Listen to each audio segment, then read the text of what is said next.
Hello, আজকে আমি discuss করতে যাচ্ছি গুপ্তা ডাইনেস্টি নিয়ে। গুপ্তা ডাইনেস্টির ফাউন্ডার ছিল শ্রীগুপ্ত এবং শ্রীগুপ্ত 240 থেকে 280 সি পর্যন্ত শাসন করেছিলেন। তারপর এসেছিল ওনার ছেলে ঘটোৎকচ গুপ্ত।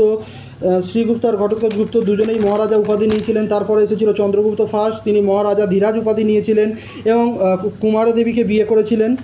আর ফাহিয়ান ওনার সময় ভারতবর্ষে এসেছিল এবং তিনি পাটলিপুত্রকে নিজের রাজধানী করেছিলেন। তারপরে এসেছিল সমুদ্রগুপ্ত। সমুদ্রগুপ্ত 335 থেকে 375 সি পর্যন্ত শাসন করেছেন। তাকে greatest ruler of the Gupta dynasty বলা হয় এবং নেপোলিয়ন অফ ইন্ডিয়া বলেছেন ভিনসেন্ট অ্যাডাম স্মিথ।